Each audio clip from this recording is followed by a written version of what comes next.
죄송해요. 제가 어떻게든 고쳐드릴게요. 비 오는 밤 배달 아르바이트로 겨우 살아가던 민서는 백만장자 강 회장의 벤츠 외제차와 부딪혔습니다. 빗물로 범벅이 된 얼굴로 민서는 간절히 말했어요. 그런 그녀를 본 강 회장은 숨이 멎는 듯 했습니다. 18년 전 죽은 자신의 아들과 꼭 빼닮은 얼굴이었기 때문이었죠. 하지만 그의 저택에는 이미 손녀라 불리는 아이가 있었어요. 그렇다면 눈앞의 이 소녀는 도대체 누구인 걸까요? 사연 시작 전 구독과 좋아요를 눌러주시고 어디서 듣고 계신지 댓글 남겨주시면 그곳으로 행운이 가득 깃들기를 바라겠습니다. 장대 같은 빗줄기가 온 세상을 뒤덮은 밤. 민서는 헬멧 안쪽으로 스며드는 차가운 빗물을 느끼며 악셀을 더 세게 밟았습니다. 오늘 마지막 배달이었죠. 배달 가방 속에는 아직 따뜻한 온기가 남아있는 치킨 한 마리가 들어있었습니다. 제발, 제발 버텨줘. 민서는 덜덜 떨리는 스쿠터 핸들을 꽉 쥐며 혼잣말을 했어요. 낡은 브레이크에서는 쇳소리가 났고 빗길에 미끄러질 뻔한 게 한두 번이 아니었습니다. 하지만 멈출 수는 없었어요. 내일이 할머니 병원비 납부 마감일이었거든요. 이 배달을 끝내면 받을 수 있는 5천 원이 절실했습니다. 민서의 헬멧 안쪽 유리창에는 입김이 하얗게 서렸어요. 그녀는 손등으로 재빨리 닦아내며 앞을 주시했습니다. 병원 근처 로터리가 보이기 시작했죠. 조금만 더 가면 오늘의 고된 일과가 끝날 터였습니다. 한편 같은 시각 강일성 회장은 검은색 세단 뒷좌석에 깊숙이 몸을 묻고 있었습니다. 그의 오른손에는 낡은 사진 한 장이 떨리고 있었어요. 사진 속에는 행복하게 웃고 있는 젊은 부부가 있었습니다. 18년 전 오늘 교통사고로 세상을 떠난 그의 아들과 며느리였죠. 회장님, 오늘도 그 병원으로 가시겠습니까? 운전석의 비서가 조심스럽게 물었습니다. 일성은 대답 대신 고개를 천천히 끄덕였어요. 그의 눈가에는 깊은 주름이 패여 있었고 한때 날카롭던 눈빛은 이제 텅 비어 있었습니다. 매년 이맘때면 그는 아들 부부가 숨을 거둔 병원 주변을 맴돌았습니다. 왜 그러는지 자신도 설명할 수 없었어요. 그저 발길이 그리로 향했고 마음이 그곳에 머물렀습니다. 비서는 이미 길을 외우고 있었죠. 묻지 않아도 병원으로 향하는 길로 핸들을 돌렸습니다. 채원이는 잘 있겠지? 일성이 혼잣말처럼 중얼거렸습니다. 그의 목소리에는 묘한 공허함이 배어 있었어요.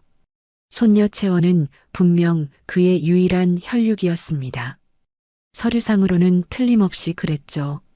하지만 일성의 마음 한구석에는 늘 해결되지 않는 의문이 자리하고 있었습니다.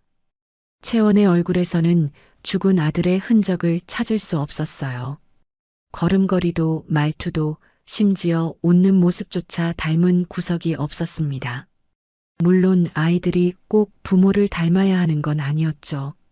하지만 일성의 가슴속 깊은 곳에서는 무언가가 계속 속삭였습니다. 뭔가 잘못되었다고, 뭔가 어긋나 있다고요. 18년이 지났는데도 일성은 사진을 가슴에 품으며 한숨을 내쉬었습니다. 창밖으로는 빗줄기가 더욱 거세게 쏟아지고 있었어요. 가로등 불빛이 빗방울에 반사되어 마치 수천 개의 다이아몬드처럼 반짝였습니다. 세단이 병원 근처 로터리로 접어들던 바로 그때였습니다. 비서가 조심스럽게 속도를 줄이며 커브를 돌려고 했죠. 빗물에 젖은 도로는 거울처럼 미끄러웠고 가시거리는 형편없었습니다. 회장님, 빗길이 너무 미끄럽습니다. 조심해서 가겠습니다. 비서가 말을 마치기도 전에 갑자기 오른쪽에서 무언가가 튀어나왔어요. 노란색 헬멧을 쓴 누군가가 스쿠터를 타고 맹렬한 속도로 달려오고 있었습니다. 민서는 마지막 코너를 돌며 안도의 숨을 내쉬었습니다. 배달 주소인 병원 건너편 아파트가 보였거든요. 하지만 바로 그 순간 그녀의 눈앞에 거대한 검은색 세단이 나타났습니다. 민서는 본능적으로 브레이크를 잡았어요. 하지만 달아빠진 브레이크 패드는 제 역할을 하지 못했습니다. 안 돼. 민서의 비명과 함께 스쿠터는 그대로 세단의 옆구리를 향해 돌진했습니다. 시간이 느리게 흐르는 듯 했어요. 빗방울 하나하나가 선명하게 보였고 세단의 번쩍이는 차체가 점점 가까워졌습니다. 그리고 운명의 충돌이 일어났습니다. 굉음과 함께 민서의 몸이 공중으로 붕 떠올랐습니다. 시간이 멈춘 듯 느리게 흐르는 순간 민서는 자신의 스쿠터가 검은 세단의 옆구리를 정면으로 들이받는 모습을 똑똑히 봤어요. 그리고 다음 순간 차가운 아스팔트가 그녀의 등을 거칠게 내리쳤습니다. 으악! 민서의 비명이 빗소리를 뚫고 울려 퍼졌어요. 온몸이 마치 부서진 것처럼 아팠습니다. 특히 오른쪽 어깨와 무릎에서는 날카로운 통증이 올라왔죠. 빗물이 얼굴을 타고 흘러내렸지만 그게 빗물인지 눈물인지 구분할 수 없었습니다. 세단의 문이 벌컥 열리며 검은 정장을 입은 남자 둘이 뛰어나왔어요. 한 명은 운전석에서 다른 한 명은 조수석에서였죠. 이런 미친, 어디서 갑자기 튀어나온 거야? 경호원으로 보이는 건장한 남자가 거친 목소리로 외쳤습니다. 그는 먼저 세단의 찌그러진 부분을 살펴봤어요. 범퍼가 움푹 들어가고 옆문에는 깊은 흠집이 났습니다. 회장님 차를 이따위로 만들어놨네. 너 이거 어떻게 책임질 거야? 경호원이 민서에게 다가가며 목소리를 높였습니다.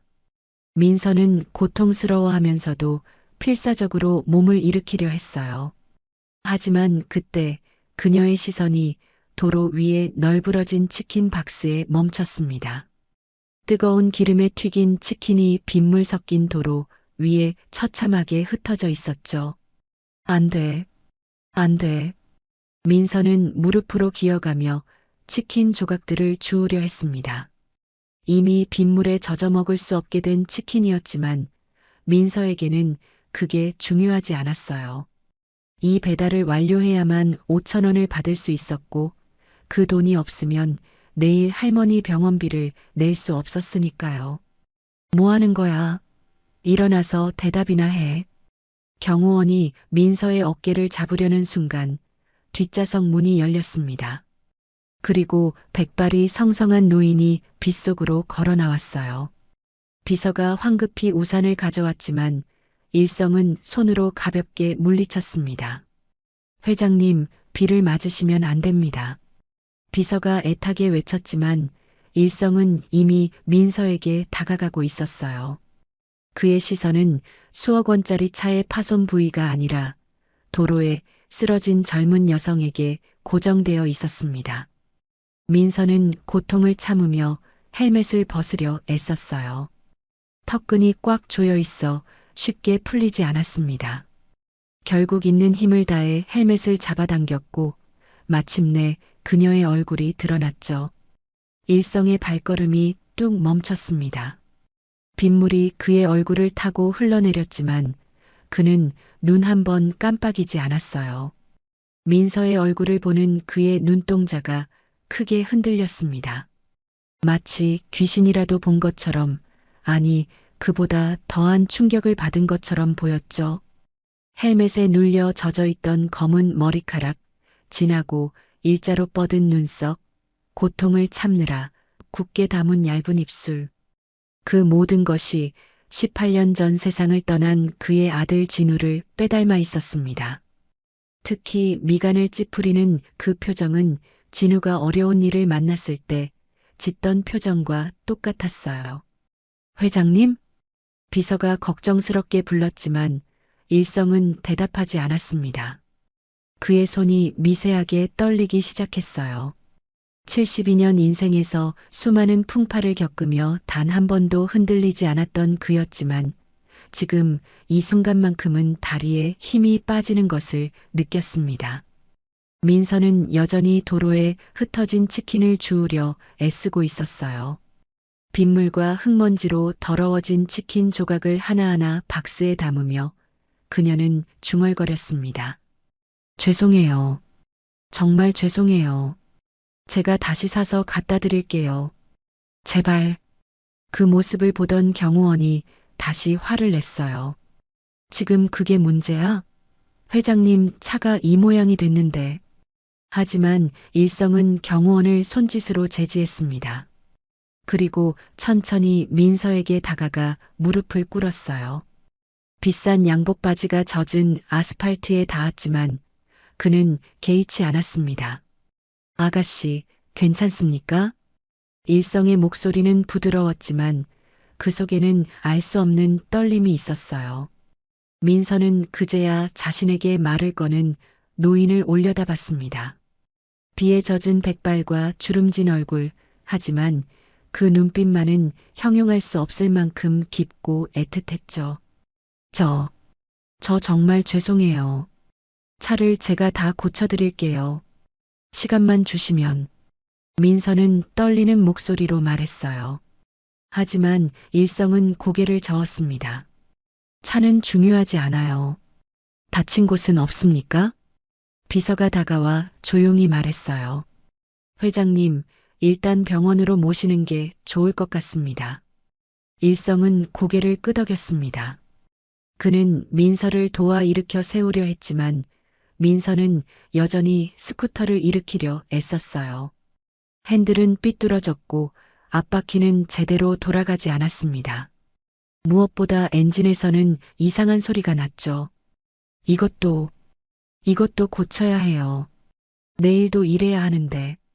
민서의 목소리에는 절망이 묻어났습니다. 이 스쿠터가 없으면 배달 일을 할 수 없고 배달을 못하면 할머니 병원비를 낼 수 없었으니까요. 일성은 민서의 그런 모습을 가만히 지켜봤어요. 젊은 여자아이가 이 늦은 밤 폭우 속에서 배달을 하고 있다는 사실이 그의 가슴을 아프게 했습니다. 더구나 그 얼굴이 죽은 아들을 닮았다는 사실은 그를 더욱 혼란스럽게 만들었죠. 모든 것은 제가 책임지겠습니다. 일단 병원부터 가시죠. 일성의 말에 민서는 고개를 세차게 흔들었어요. 아니에요. 저 괜찮아요. 병원 같은 데 갈 필요 없어요. 병원이라는 말에 민서가 보인 격한 반응을 일성은 놓치지 않았습니다. 아마도 병원비가 부담스러운 모양이었죠. 그는 더욱 부드러운 목소리로 말했어요. 병원비는 제가 내겠습니다. 아가씨가 다친 것도 확인해야 하고 보험 처리를 위해서라도 진단서가 필요해요. 민서는 여전히 망설였지만 일어서려다 다시 주저앉았습니다. 오른쪽 다리에 힘이 들어가지 않았어요. 결국 비서와 경호원이 민서를 부축해 세단 뒷좌석에 태웠습니다. 일성은 비서에게 말했어요. 당장 병원으로 가게. 네, 회장님. 차가 출발하자 일성은 다시 민서를 돌아봤습니다. 젖은 머리카락이 볼에 달라붙은 그녀의 옆모습마저도 진우를 닮아 있었어요.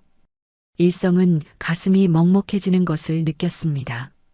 그때 민서가 작은 목소리로 물었어요. 혹시 제 배달 가방 가져오셨나요? 비서가 대답했습니다.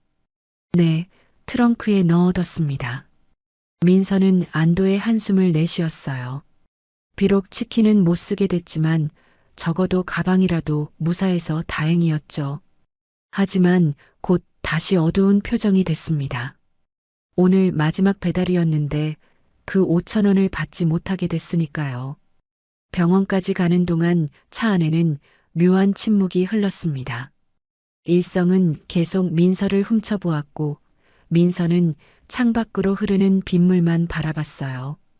그러다 문득 민서가 말했습니다. 정말 죄송해요. 제가 조심했어야 했는데. 아닙니다. 빗길이라 누구나 사고가 날 수 있어요. 그 뒤 두 사람은 아무 말이 없었어요. 병원 로비의 시계가 밤 11시를 가리키고 있었습니다. 일성은 응급실 앞 딱딱한 플라스틱 의자에 앉아 있었어요.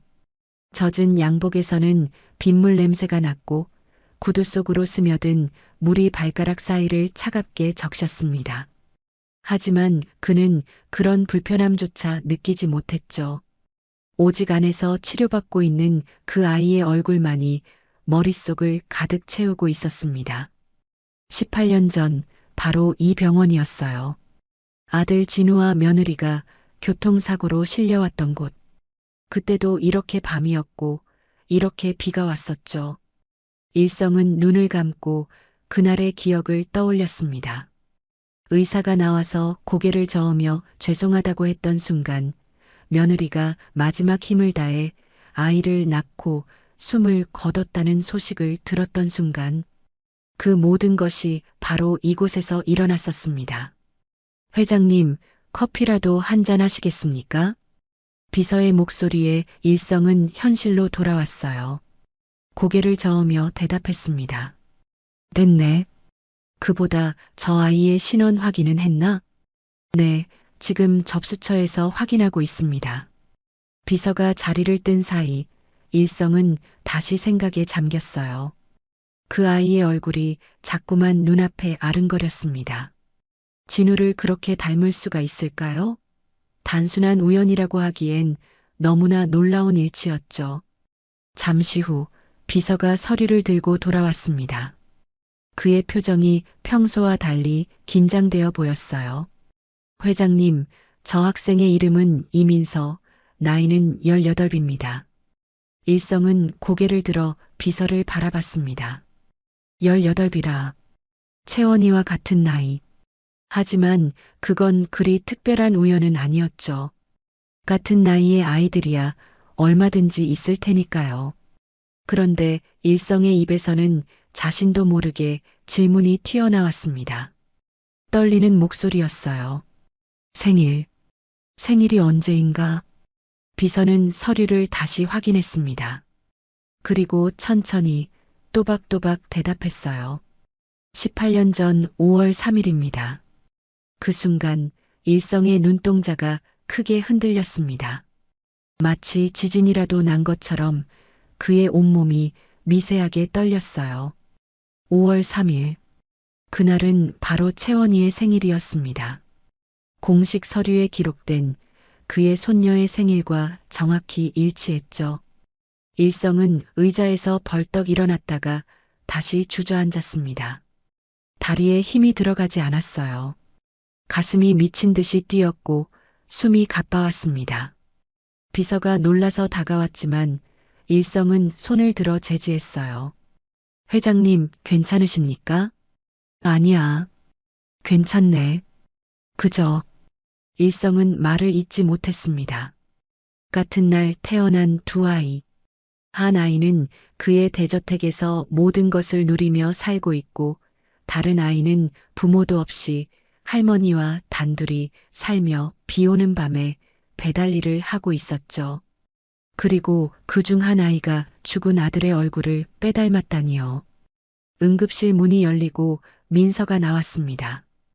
오른팔에는 흰 붕대가 감겨 있었고 이마에는 거즈가 붙어 있었어요. 간호사가 따라 나오며 말했습니다. 다행히 큰 이상은 없어요. 가벼운 타박상과 찰과상뿐입니다. 처방전대로 약 드시고 2, 3일 후에 다시 오셔서 소독받으시면 됩니다. 민서는 간호사에게 고맙다고 인사한 뒤 불안한 표정으로 접수처를 바라봤어요. 아마도 병원비 걱정을 하는 모양이었죠. 하지만 비서가 다가가 말했습니다. 병원비는 이미 다 처리했습니다. 걱정하지 마세요. 민서의 눈이 커졌어요. 그녀는 황급히 일성에게 다가와 허리를 깊이 숙였습니다. 정말 감사합니다. 이렇게까지 해주실 필요 없는데 제가 꼭 갚겠습니다. 연락처 좀 알려주시면. 일성은 민서의 그런 모습을 가만히 바라봤어요. 가난하지만 자존심이 있는 아이.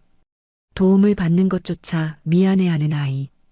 그런 모습이 더욱 그의 마음을 아프게 했습니다. 앉으세요. 일성은 복도의 긴 의자를 가리켰어요. 민서는 망설이다가 조심스럽게 앉았습니다. 일성도 그녀 옆에 앉았죠. 가까이서 보니 민서의 얼굴에는 아직 앳된 기색이 남아 있었어요. 하지만 눈빛만은 나이에 맞지 않게 성숙해 보였습니다. 아마도 일찍부터 세상의 무게를 짊어진 탓이겠죠. 스쿠터도 새로 사드리겠습니다. 그리고 오늘 못한 배달값도 보상하겠어요. 일성의 말에 민서는 고개를 세차게 흔들었습니다. 아니에요. 그건 너무 큰 돈이에요. 제가 잘못해서 일어난 사고인데, 사고는 쌍방과실입니다. 비 오는 밤이었고 시야도 좋지 않았으니까요. 그러니 부담 갖지 마세요. 일성은 잠시 말을 멈췄다가 조심스럽게 물었어요. 마치 오래전 기억을 더듬는 사람처럼 천천히 신중하게 말이죠. 그런데 부모님은 어디 계시나요?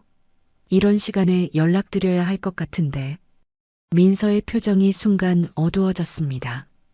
하지만 이내 담담한 얼굴로 돌아왔어요. 아마도 이런 질문을 수없이 받아왔겠죠. 그래서 대답하는 법도 익숙해진 모양이었습니다. 부모님 얼굴은 모릅니다. 태어나자마자 보육원 앞에 버려졌다고 들었어요. 민서의 목소리는 덤덤했지만 그 안에는 깊은 체념이 묻어 있었습니다. 일성의 가슴이 찌릿했어요. 그럼 지금은 할머니와 단둘이 삽니다. 저를 걷어 키워주신 분이에요. 민서는 할머니를 언급할 때 처음으로 표정이 부드러워졌어요. 입가에 작은 미소까지 지었죠. 그 할머니가 민서에게 얼마나 소중한 존재인지 한눈에 알 수 있었습니다. 일성은 더 많은 것을 묻고 싶었어요. 언제 보육원에 왔는지, 혹시 친부모에 대한 단서는 없는지, 그 할머니는 어떻게 만났는지. 하지만 지금 이 자리에서 캐묻는 것은 실례였죠. 그는 다른 방법을 생각해야 했습니다. 참, 제가 명함을 안 드렸네요. 일성은 안주머니에서 명함을 꺼냈어요. 거기에는 KR그룹 회장 강일성이라고 적혀 있었습니다. 민서가 명함을 받아들고는 눈이 휘둥그레졌어요. KR그룹이요? 그 유명한. 네, 맞습니다. 혹시 무슨 일이 있으면 언제든 연락하세요. 오늘 일에 대한 보상은 비서가 처리할 겁니다. 일성은 비서에게 눈짓했어요. 비서는 미리 준비해둔 현금 봉투를 꺼냈습니다. 꽤 두툼한 봉투였죠. 이건 너무 많아요. 민서가 봉투를 보고 손사래를 쳤지만 일성은 단호했습니다. 치료비와 스쿠터가, 그리고 오늘 못한 배달값입니다. 그리고 일성은 잠시 망설였어요. 그리고는 마음속 깊은 곳에서 올라오는 말을 꺼냈습니다. 할머니께도 안부 전해주세요. 손녀를 이렇게 바르게 키우셨으니 참 훌륭한 분이신 것 같습니다. 민서의 눈가가 촉촉해졌어요. 할머니를 언급하니 갑자기 감정이 북받쳐 오른 모양이었습니다. 감사합니다. 할머니께서 들으시면 정말 기뻐하실 거예요. 일성은 민서가 조심스럽게 봉투를 받는 것을 지켜봤습니다.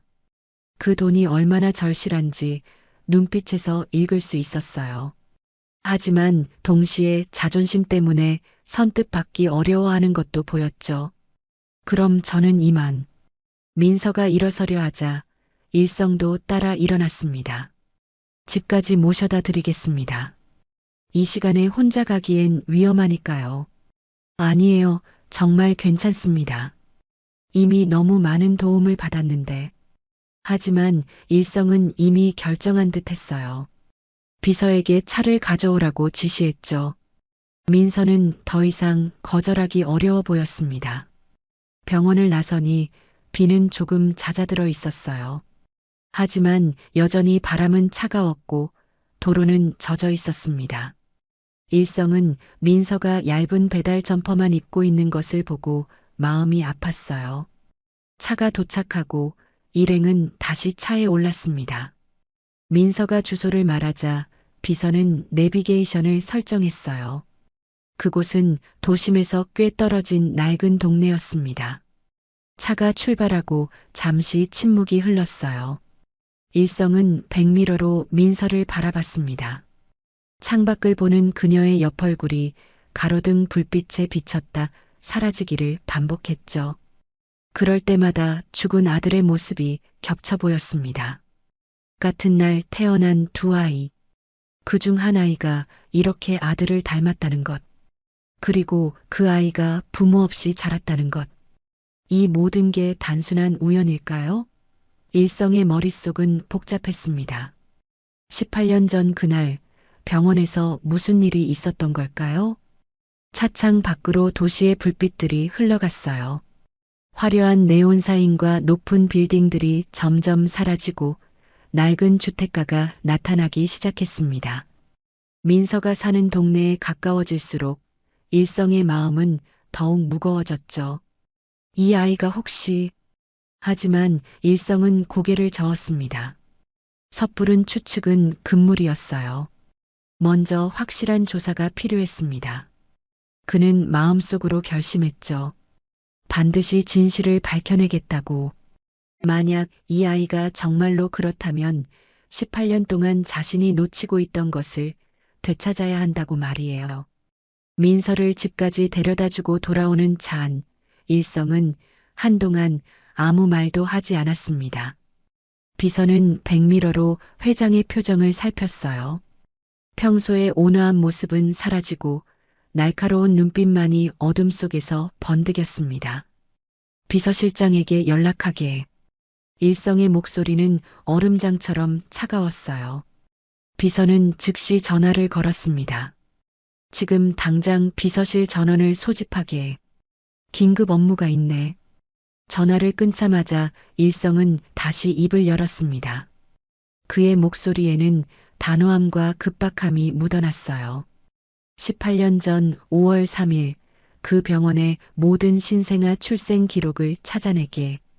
그리고 이민서라는 아이의 보육원 입소 기록. 그 아이가 언제 어떻게 그곳에 왔는지 낱낱이 파헤치게.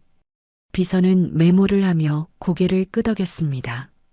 하지만 일성의 다음 말에 손이 멈췄어요. 그리고 내 집에 있는 강채원의 출생 기록까지 샅샅이 다시 조사하게. 비서의 눈이 커졌습니다. 채원 아가씨는 회장님의 유일한 손녀였어요. 그런데 왜 갑자기 그녀의 출생 기록을 다시 조사하라는 걸까요?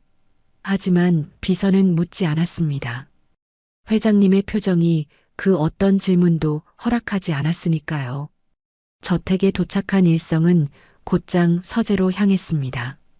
무거운 참나무 문을 닫고 그는 책상 서랍에서 낡은 사진첩을 꺼냈어요.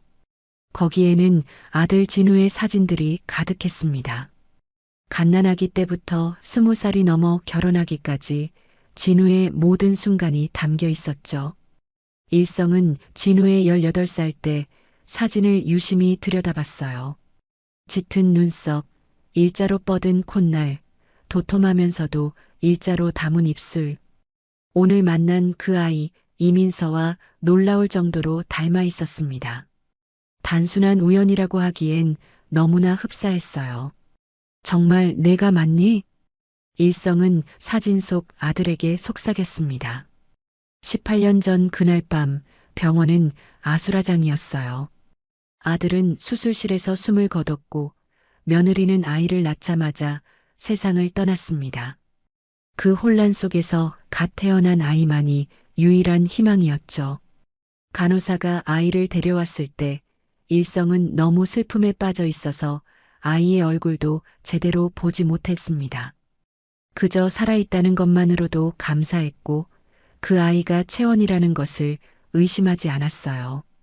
하지만 시간이 흐르면서 일성은 알 수 없는 위화감을 느끼기 시작했습니다. 채원은 진우의 그 어떤 모습도 닮지 않았어요. 성격도 습관도 심지어 걸음걸이조차 달랐죠. 일성은 사진첩을 덮고 창가로 걸어갔습니다. 거실에서 시끄러운 음악 소리가 들려왔어요. 채원이 또 친구들을 불러 파티를 하는 모양이었죠. 일성은 한숨을 내쉬었습니다. 다음 날 아침 비서실은 발칵 뒤집혔습니다. 밤새 일한 직원들이 수북이 쌓인 서류들을 정리하고 있었어요. 비서실장이 일성의 집무실로 들어왔습니다. 그의 얼굴에는 피로가 가득했지만 손에는 두툼한 보고서가 들려 있었죠. 회장님, 일단 확인 가능한 자료는 모두 조사했습니다. 일성은 의자에 깊숙이 앉아 보고서를 받아들었어요. 첫 장을 넘기자마자 그의 눈빛이 날카로워졌습니다. 강채원 아가씨는 18년 전 5월 3일 그 병원에서 오전 3시 20분에 출생한 것으로 기록되어 있습니다. 출생 증명서, 신생아 기록, 모든 서류가 완벽합니다. 비서실장은 잠시 숨을 고른 뒤 계속했어요. 하지만 이민서 학생의 경우 병원 출생 기록은 전혀 찾을 수 없었습니다. 다만 보육원 입소 기록에 따르면 생후 약 일주일 된 아이가 보육원 앞에 버려진 것으로 되어 있습니다. 추정 생년월일을 5월 3일로 기록한 것도 보육원 측의 판단이었고요. 일성은 보고서를 내려놓고 손가락으로 관자놀이를 눌렀습니다. 공식 기록상으로는 아무런 문제가 없었어요. 채원이는 분명 그의 손녀였고 민서는 그저 버려진 아이였습니다. 하지만 왜 이렇게 마음이 불편한 걸까요? 단순한 우연의 일치인 듯합니다. 회장님. 비서실장의 말에 일성은 벌떡 일어났어요. 그리고는 보고서를 책상 위에 내던졌습니다. 우연? 같은 날 태어난 아이가 내 죽은 아들을 빼닮았는데 그게 우연이라고? 일성의 목소리가 높아졌어요. 비서실장은 당황한 표정으로 한 발 물러섰습니다. 하지만 회장님, 서류상으로는 서류가 다가 아니야. 내 직감이 18년간 느껴온 이 위화감이 뭔가 잘못됐다고 말하고 있네. 일성은 다시 의자에 앉으며 깊은 한숨을 내쉬었어요. 그는 알고 있었습니다. 감정적으로 행동하면 안 된다는 것을. 하지만 어제 본 그 아이의 얼굴이 자꾸만 눈앞에 아른거렸어요. 그날 밤 일성은 평소보다 일찍 저택으로 돌아왔습니다. 현관에 들어서자마자 그의 눈살이 찌푸려졌어요. 명품 쇼핑백들이 바닥에 널브러져 있었고 거실에서는 시끄러운 음악 소리가 흘러나왔습니다. 거실로 들어서니 채원이 친구들과 함께 샴페인을 마시며 웃고 있었어요. 테이블 위에는 비싼 음식들이 어지럽게 놓여 있었고 소파에는 더 많은 쇼핑백들이 쌓여 있었죠. 할아버지. 채원이 일성을 발견하고 다가왔어요. 그녀의 볼은 술 기운에 붉게 달아올라 있었습니다. 오셨어요? 친구들이랑 작은 파티 중이에요. 일성은 주변을 둘러봤습니다. 이게 작은 파티라니요. 아마 오늘 하루에만 수백만 원을 썼을 겁니다. 그런데 할아버지, 다음 주에 친구들이랑 유럽 가기로 했어요. 카드 한도 좀 올려주세요. 채원은 애교 섞인 목소리로 말했어요. 일성이 대답하기도 전에 그녀는 계속 떠들었습니다. 아, 그리고 제 생일 선물로 빨간색 스포츠카 사주시기로 하셨죠? 친구가 타고 온 거 봤는데 정말 멋있더라고요. 일성은 채원을 물끄러미 바라봤어요. 명품으로 치장한 그녀의 모습에서 진우의 흔적을 찾을 수 없었습니다.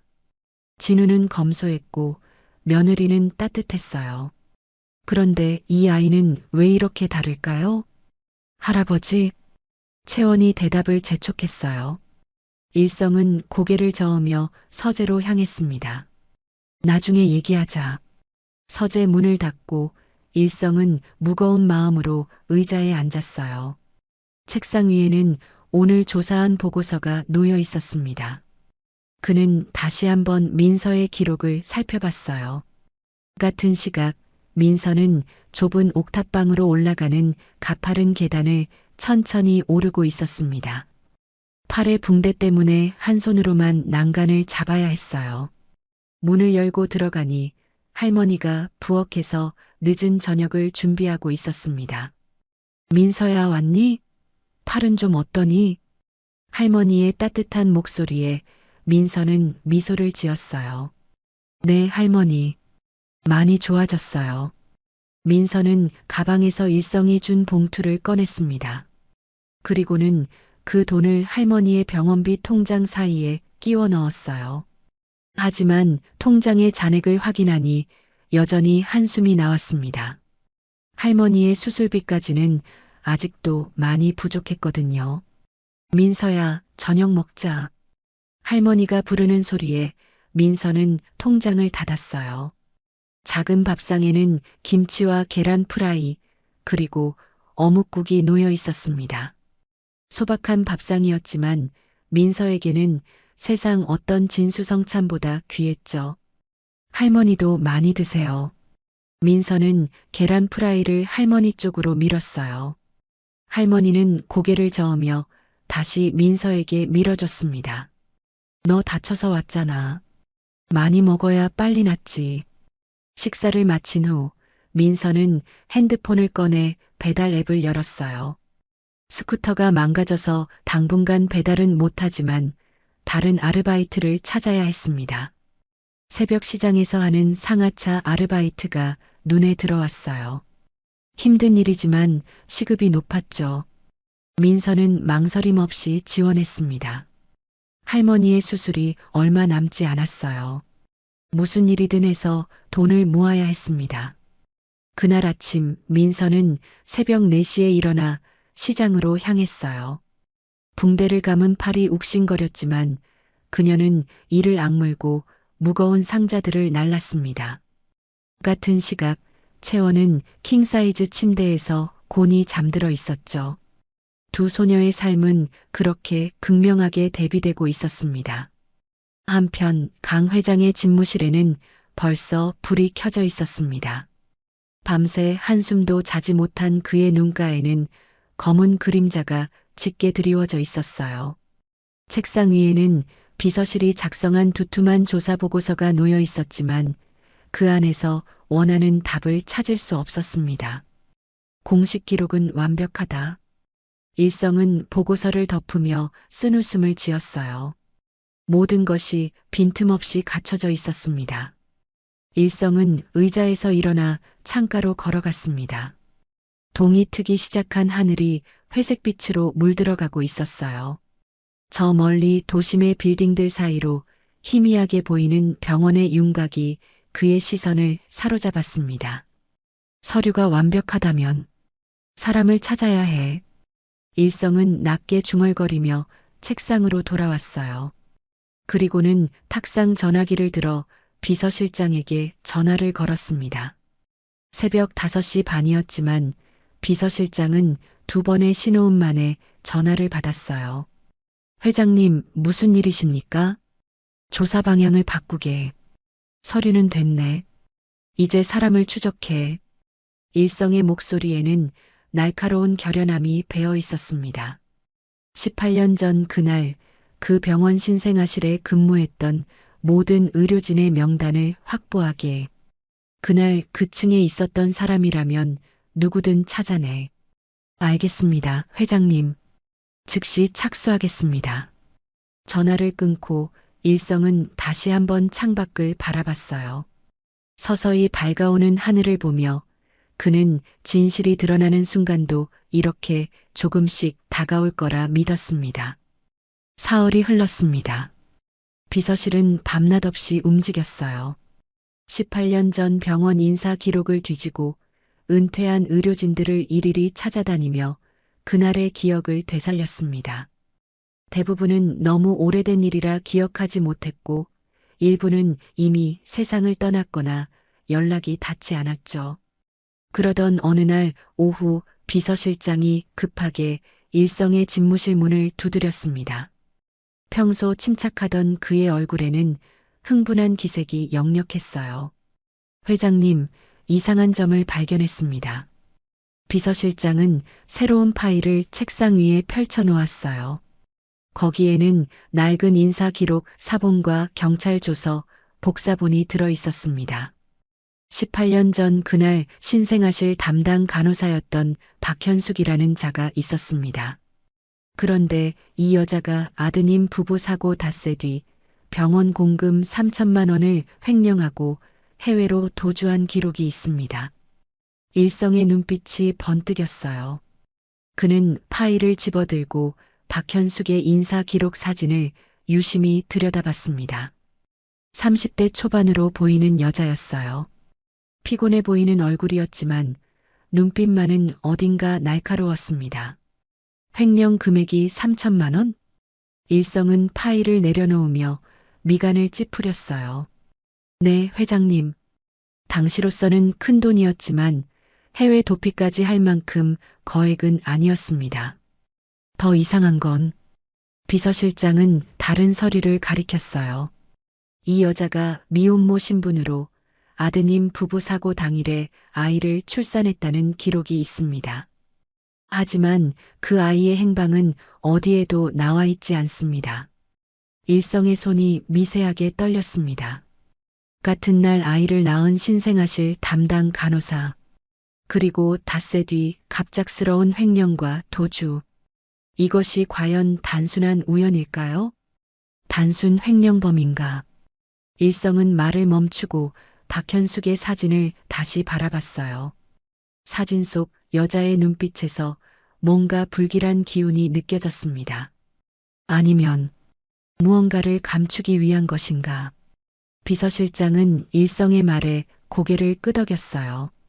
그도 같은 생각을 하고 있었던 겁니다. 그 여자의 현재 행방은 18년째 오리무중입니다.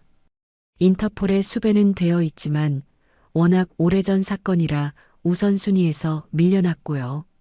마지막 추적 기록이 동남아시아 어딘가였다는 것만 확인됐습니다. 일성은 책상을 손바닥으로 탁 쳤어요. 소리는 크지 않았지만 그 안에 담긴 답답함은 충분히 느껴졌습니다. 더 파고들게. 그 여자가 낳은 아이, 입양 기록이든 출생 신고든 뭐든 찾아내. 그리고 일성은 잠시 망설이다 입을 열었어요. 채원이의 혈액형, 발 크기, 태어났을 때의 몸무게까지 다시 확인하게. 병원 기록과 우리 집 기록을 대조해봐. 사소한 것이라도 놓치지 말고. 알겠습니다, 회장님. 비서실장이 나가려는 순간 일성이 다시 불렀어요. 잠깐, 그리고 일성은 말을 이으려다 입을 다물었습니다. 그의 머릿속에는 민서의 얼굴이 떠올랐어요. 진우를 빼닮은 그 눈썹, 고통을 참으며 굳게 다물었던 입술, 그리고 가난하지만 당당했던 모습. 아니야. 일단 그것부터 확인해. 비서실장이 나간 뒤 일성은 다시 혼자 남았습니다. 만약 박현숙이 정말 아이들을 바꿔치기 했다면 그 증거는 공식 서류가 아니라 다른 곳에 있을 겁니다. 사람의 기억이나 물건이나 아니면 할머니. 일성은 불현듯 민서가 말했던 것을 떠올렸어요. 자신을 걷어 키워준 할머니. 보육원에서 아이를 데려온 그 할머니라면 혹시 당시 민서와 함께 있던 물건이나 단서를 알고 있을지도 모릅니다. 나흘이 더 지났습니다. 비서실은 박현숙이 낳은 아이의 행방을 추적했지만 어디에도 기록이 남아있지 않았어요. 마치 그 아이가 처음부터 존재하지 않았던 것처럼요. 회장님, 박현숙의 아이는 공식적으로 어디에도 등록되지 않았습니다. 미혼모의 아이였으니 출생신고를 하지 않았을 가능성이 높습니다. 비서실장의 보고를 들으며 일성의 머릿속에는 하나의 가설이 떠올랐어요. 만약 박현숙이 자신의 아이를 강 회장 집안의 아이로 둔갑시켰다면, 그리고 진짜 손녀를 어딘가에 버렸다면, 일성은 손으로 이마를 짚었습니다. 생각만 해도 끔찍한 일이었어요. 하지만 모든 정황이 그쪽을 가리키고 있었습니다. 채원이와 박현숙의 혈연 관계를 확인할 방법은 없나? 박현숙이 해외에 있는 이상 직접적인 유전자 검사는 불가능합니다. 다만 비서실장은 잠시 머뭇거리다 말을 이었어요. 만약 회장님께서 이민서 학생과 유전자 검사를 하신다면 적어도 그 학생이 회장님의 핏줄인지는 확인할 수 있습니다. 일성의 눈빛이 흔들렸습니다. 유전자 검사. 그것이 가장 확실한 방법이었죠. 하지만 민서에게 어떻게 그런 제안을 할 수 있을까요? 갑자기 찾아가서 당신이 내 손녀일지도 모른다며 검사를 하자고 한다면 그녀는 어떻게 받아들일까요? 일성은 고민에 빠졌어요. 성급하게 움직여서는 안 됐습니다. 민서와 할머니의 신뢰를 먼저 얻어야 했죠. 비서실장. 네, 회장님. 이민서 학생과 할머니에 대해 더 자세히 알아보게. 어디서 사는지, 어떻게 생활하는지. 하지만 절대 눈치채지 못하게 조심스럽게. 알겠습니다. 이틀 뒤 비서실장이 새로운 보고서를 들고 왔습니다. 거기에는 민서와 할머니의 생활상이 자세히 적혀 있었어요. 회장님, 이민서 학생은 현재 도심 외곽의 낡은 옥탑방에서 할머니와 단둘이 살고 있습니다. 할머니는 70세로 당뇨와 고혈압으로 정기적인 치료가 필요한 상태입니다. 민서 학생은 고등학교를 자퇴하고 각종 아르바이트로 생계를 꾸리고 있고요. 일성은 보고서를 읽으며 가슴이 먹먹해졌어요. 더 읽어 내려갈수록 그의 표정은 어두워졌습니다. 할머니의 병원비와 생활비를 모두 민서 학생 혼자 감당하고 있습니다. 최근에는 할머니의 수술비를 마련하기 위해 밤낮으로 배달 아르바이트를 하고 있었고요. 그러다 회장님과 사고가 났던 겁니다. 일성은 보고서를 덮었어요. 만약 이 아이가 정말 자신의 손녀라면 18년 동안 이렇게 힘들게 살아왔다는 게 견딜 수 없이 안타까웠습니다. 일성은 자리에서 일어나 창가로 걸어갔어요. 석양이 도시를 붉게 물들이고 있었습니다. 그는 오랫동안 창밖을 바라보며 생각했어요. 어떻게 접근해야 할까? 어떻게 하면 민서와 할머니를 놀라게 하지 않으면서도 진실에 다가갈 수 있을까? 일성은 비서를 불렀어요. 민서 학생에게 연락하게. 내가 할머니께 꼭 감사 인사를 드리고 싶다고 전해. 어떤 명목으로 말씀드릴까요? 사고보답과는 별개로 민서 아가씨를 그렇게 훌륭하게 키워주신 할머니께 제대로 인사를 드리고 싶다고. 그리고 일성은 잠시 말을 멈췄다가 이었어요. 두 분을 저녁 식사에 초대하고 싶다고 전해주게. 장소는 어디로 하시겠습니까? 조용하고 편안한 곳으로. 사람들 눈에 띄지 않으면서도 격식 있는 곳. 그리고 완전히 독립된 방으로 준비해. 알겠습니다, 회장님. 비서가 나간 뒤 일성은 다시 창밖을 바라봤어요. 이제 곧 그 할머니를 만나게 됩니다. 혹시 그분이 18년 전의 단서를 갖고 있을까요? 아니면 적어도 민서가 어떻게 보육원에 오게 됐는지에 대한 기억이라도 있을까요? 그 후 비서로부터 연락이 왔습니다. 회장님, 민서 학생이 할머니와 함께 식사 초대를 수락하셨습니다. 처음에는 많이 망설이셨지만 회장님의 진심이 전해진 것 같습니다. 날짜는 이번 주 토요일 저녁 6시로 잡았습니다. 장소는 북촌의 한정식 전문점 별채로 예약했습니다. 잘했네. 그날은 다른 일정을 모두 비워두게. 일성은 전화를 끊고 깊은 숨을 내쉬었어요. 드디어 민서의 할머니를 만나게 됩니다.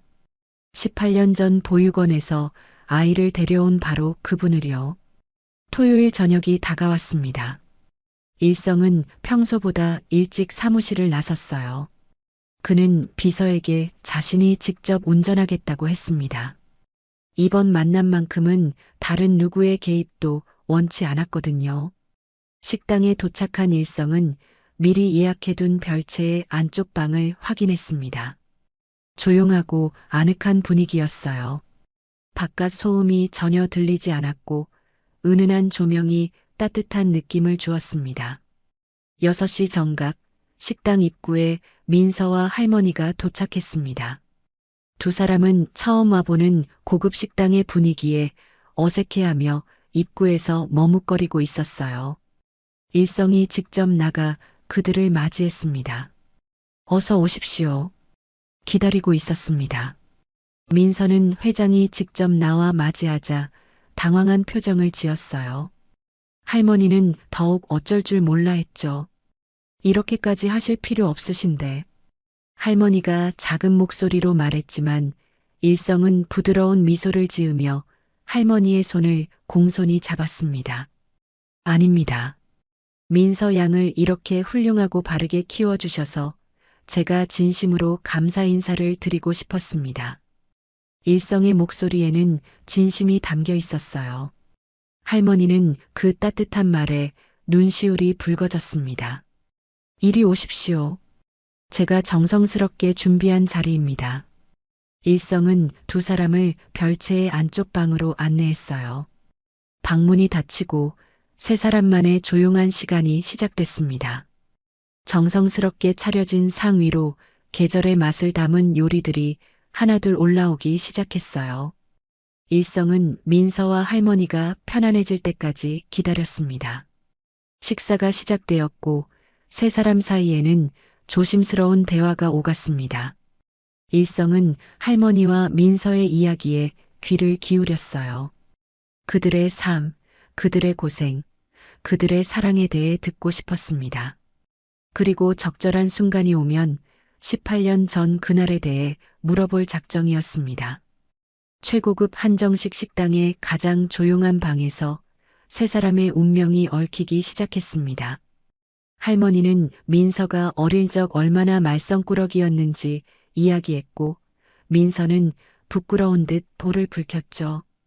이 아이가 5살 때였나? 제가 목욕탕에 가 있는 사이에 혼자서 라면을 끓여 먹겠다고 난리를 쳤어요. 할머니의 목소리에는 웃음기가 묻어났어요. 그런데 물을 너무 적게 넣어서 냄비를 새까맣게 태워버렸죠. 돌아와서 봤더니 이 꼬마가 연기 자욱한 부엌에서 엉엉 울고 있더라고요. 민서가 손으로 얼굴을 가렸습니다. 할머니, 그 얘기는 제발. 괜찮아요. 그런데 그날 이 아이가 뭐라고 했는지 아세요? 미안하다는 말보다 먼저 할머니, 배고파요라고 하더라고요. 할머니는 말하며 웃었지만 그 눈가에는 촉촉한 기운이 맴돌았어요. 어린 손녀를 키우며 겪었을 힘겨운 나날들이 그 짧은 일화 속에 고스란히 담겨 있었습니다. 일성은 그 이야기를 들으며 목이 메는 걸 느꼈어요. 만약 이 아이가 정말 자신의 손녀였다면 저택의 따뜻한 방에서 걱정 없이 자랄 수 있었을 텐데. 배가 고파 라면을 끓이다 냄비를 태우는 일 따위는 겪지 않았을 텐데요. 할머니께서 참 대단하십니다. 일성이 진심을 담아 말했어요. 혼자서 아이를 키우시기가 얼마나 힘드셨겠습니까? 더군다나 경제적으로도 넉넉하지 않으셨을 텐데. 할머니는 고개를 저었습니다. 아닙니다. 힘든 게 아니라 기쁨이었어요. 이 아이가 제 삶의 전부였으니까요. 할머니는 민서의 손을 꽉 잡았어요. 민서도 할머니의 손을 감쌌습니다. 두 사람 사이에는 피보다 진한 사랑이 흐르고 있었어요. 일성은 잠시 침묵했습니다. 이제 본격적으로 물어봐야 할 때였어요. 그는 찻잔을 들어 한 모금 마신 뒤 최대한 자연스럽게 입을 열었습니다. 그런데 할머니, 제가 궁금한 게 있습니다. 네, 말씀하세요. 민서 양을 어떻게 가족으로 맞이하시게 됐는지 여쭤봐도 될까요? 할머니의 표정이 잠시 굳어졌어요. 민서도 할머니를 바라봤습니다. 아마도 민서 자신도 자세한 이야기는 들어본 적이 없는 모양이었죠. 할머니는 한참을 망설이다 천천히 입을 열었습니다. 그녀의 눈빛은 먼 과거를 응시하고 있었어요. 18년 전이었습니다. 일성의 심장이 세차게 뛰기 시작했어요. 18년 전, 바로 그날이었습니다.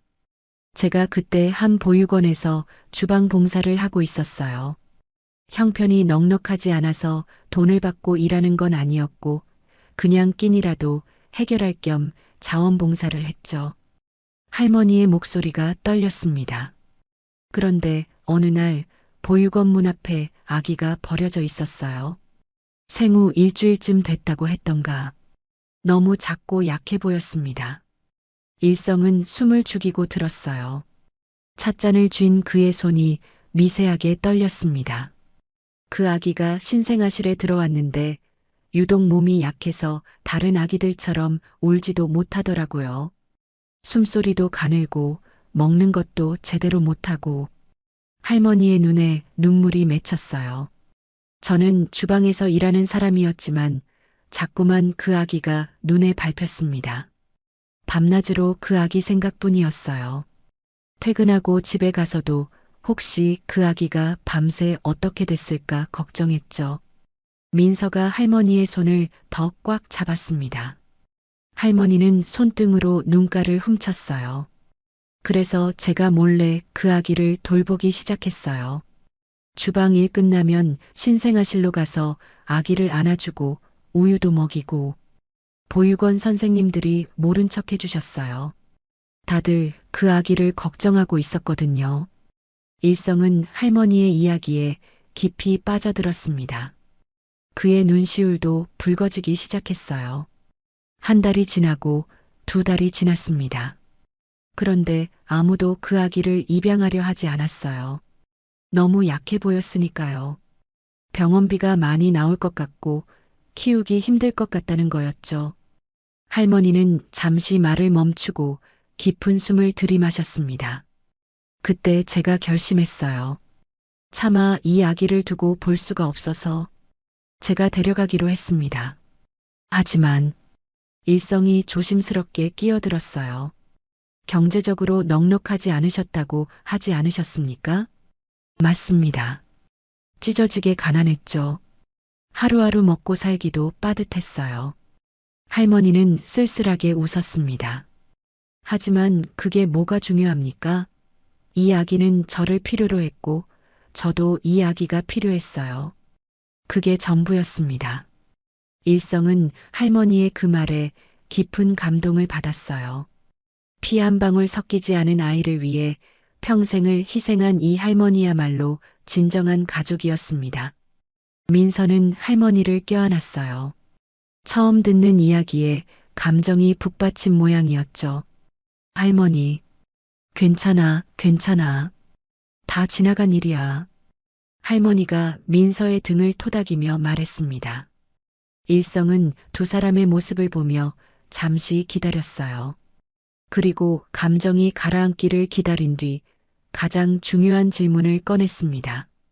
그의 목소리는 떨렸지만 최대한 차분하게 유지하려 애썼어요.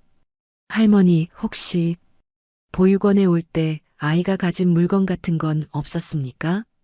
할머니는 잠시 생각에 잠겼습니다. 그러다 천천히 고개를 저었어요. 아무것도 없었습니다. 정말 아무것도요. 그냥 낡은 베넷 저고리 하나만 걸치고 있었어요. 일성의 어깨가 축 처졌습니다.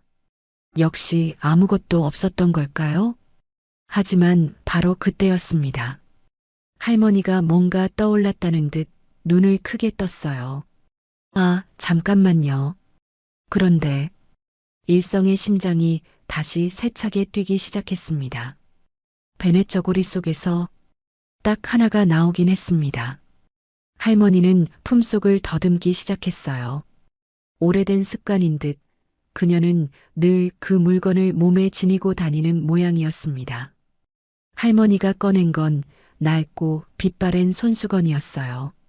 한때는 하얗고 깨끗했을 테지만 이제는 세월의 때가 묻어 누렇게 변색되어 있었습니다. 이게 뭔지 정확히는 모르겠지만 아마 이 아이 친부모가 남긴 유일한 물건인 것 같아서 할머니는 손수건을 조심스럽게 펼쳤습니다.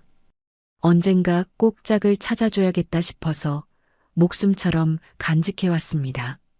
손수건 안에서 작은 물건 하나가 굴러나왔어요. 까맣게 변색되었지만 여전히 은빛이 감도는 그것을 본 순간 일성의 눈동자가 크게 흔들렸습니다.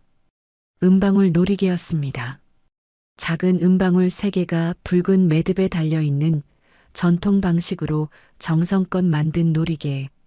시간이 지나 은이 산화되어 검게 변했지만 그 형태만큼은 선명했어요. 일성은 그것을 보는 순간 눈앞이 아찔해졌습니다. 마치 시간이 멈춘 것 같았어요. 주변의 모든 소리가 사라지고 오직 그 놀이개만이 그의 시야를 가득 채웠습니다. 18년 전 며느리가 임신 소식을 알았을 때의 일이 생생하게 떠올랐어요. 며느리는 태교가 중요하다며 아들과 함께 서울 곳곳의 공방을 찾아다녔습니다. 그리고 마침내 인사동의 한 작은 공방에서 이 은방울 놀이개를 맞춤 제작했죠. 아버님, 이거 보세요. 세상에 단 하나뿐인 놀이개래요. 아기가 태어나면 베넷 저고리에 꼭 달아줄 거예요. 며느리의 행복한 목소리가 귓가에 생생하게 들리는 듯 했습니다.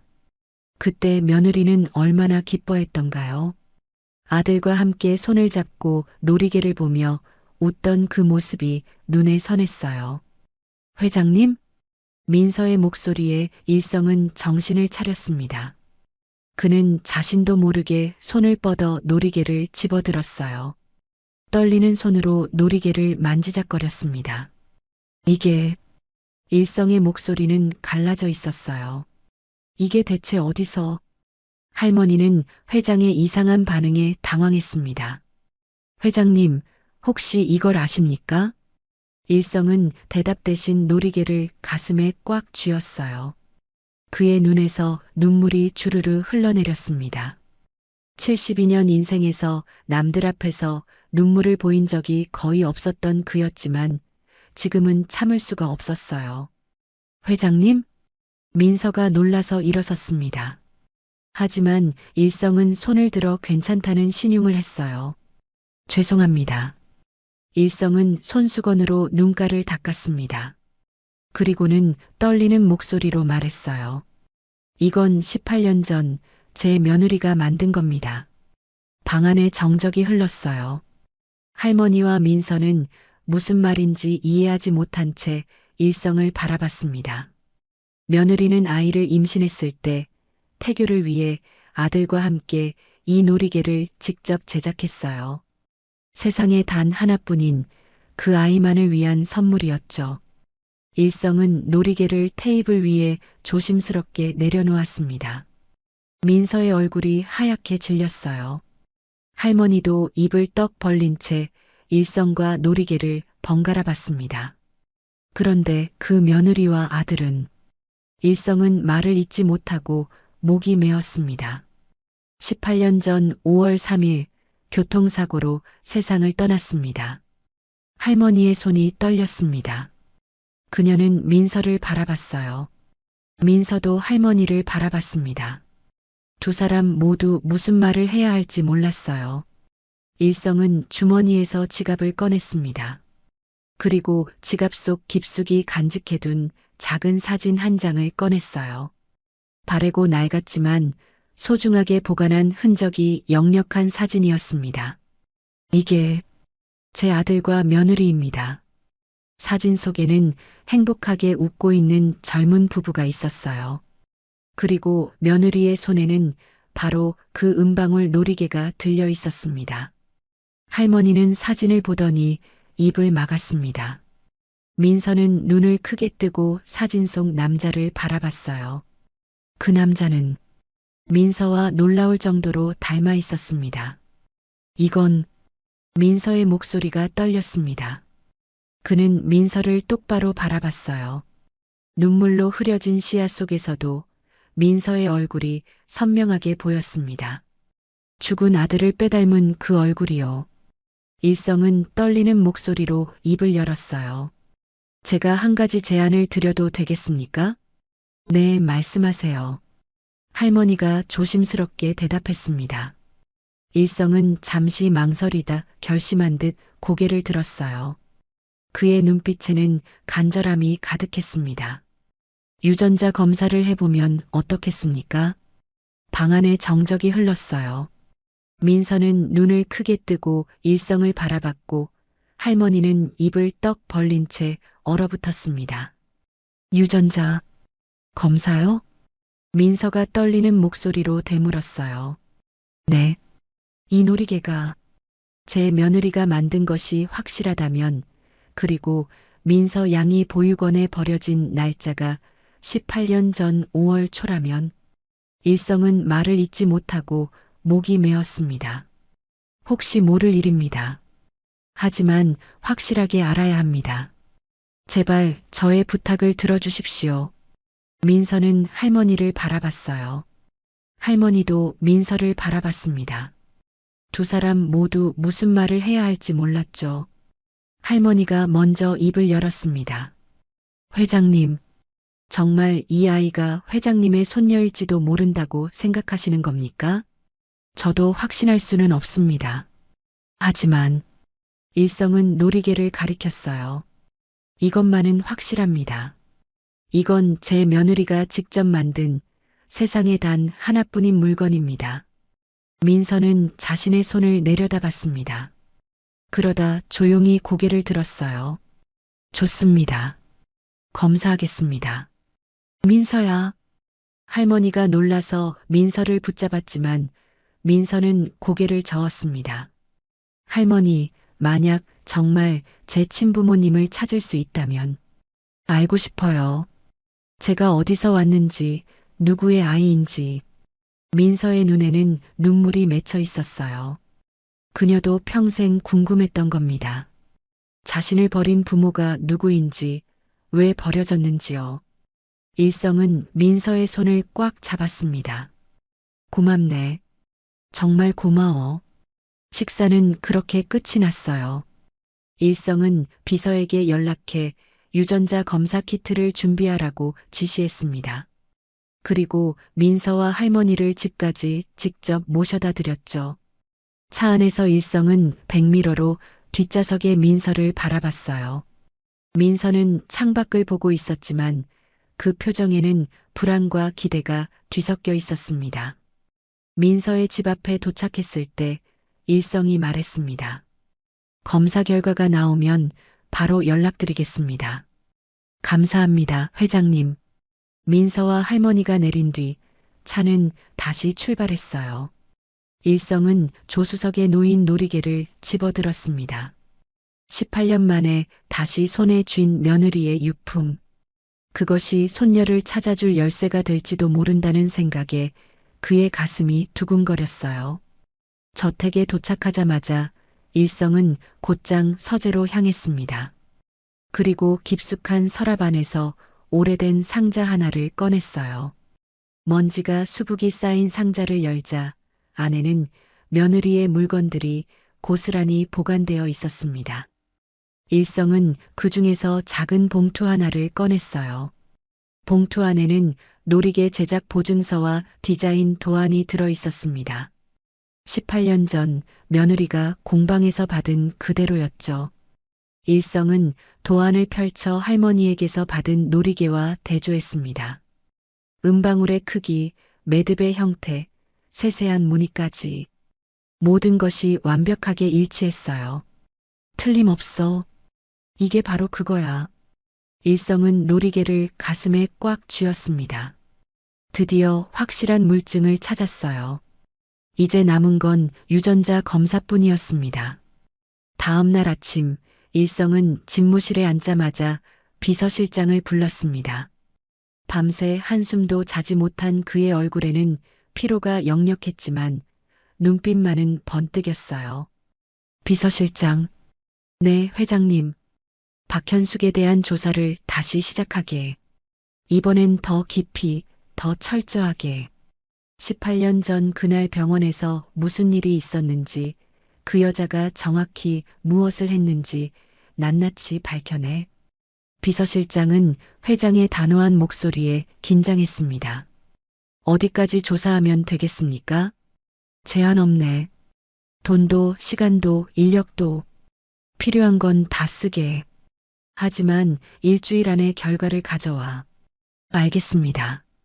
비서실장이 나간 뒤 일성은 창밖을 바라봤어요.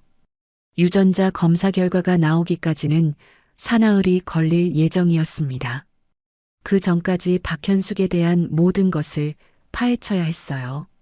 비서실은 다시 한번 총동원됐습니다.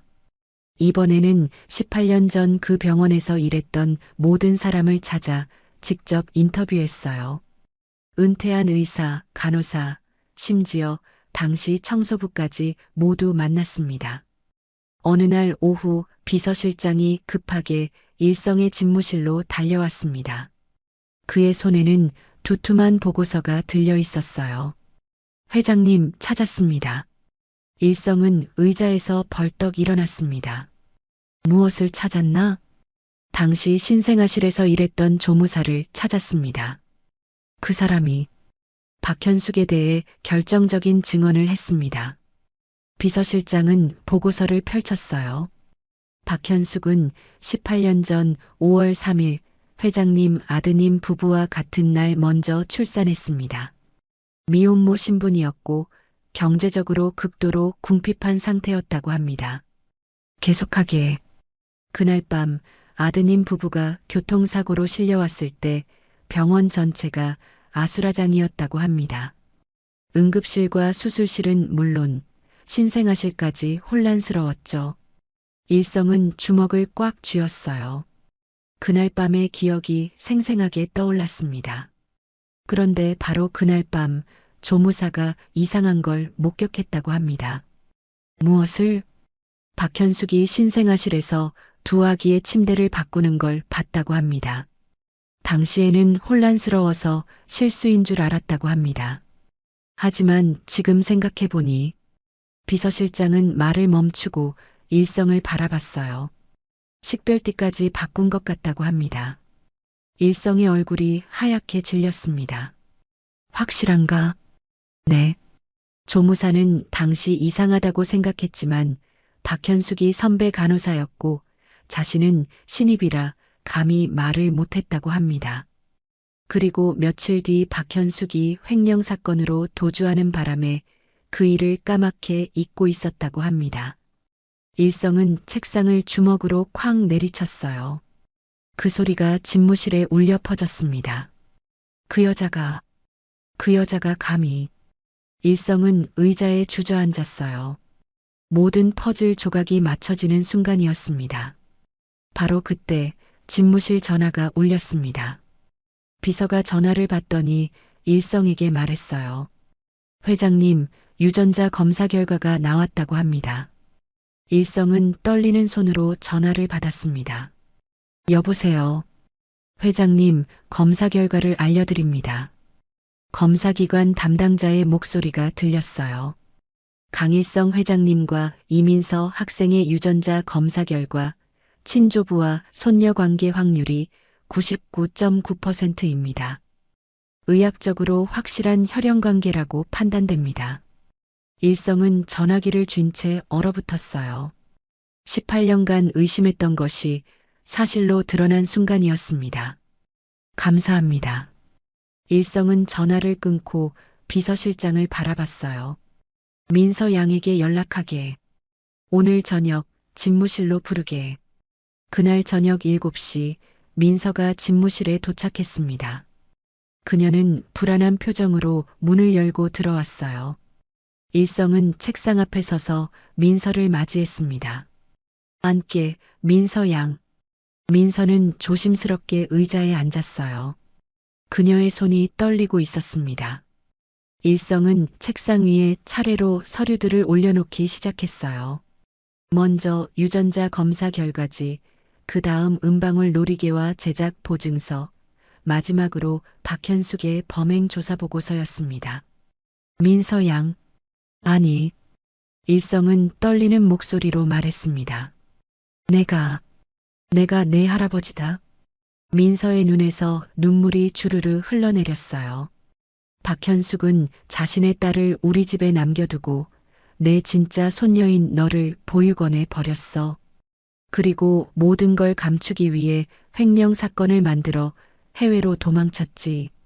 민서는 말없이 울었습니다. 일성도 눈물을 참을 수 없었어요. 미안하다. 정말, 정말 미안하다. 내가 18년 동안 고생한 걸 생각하면 일성은 더 이상 말을 잇지 못하고 민서를 꽉 껴안았습니다. 18년 만에 되찾은 손녀. 그 품이 너무나 작고 가늘어서 일성의 가슴이 미어졌어요. 할아버지. 민서가 처음으로 그렇게 불렀습니다. 서툴고 떨리는 목소리였지만 그 한마디에 일성은 18년간의 공허함이 채워지는 걸 느꼈습니다. 두 사람은 한참을 그렇게 안고 울었어요.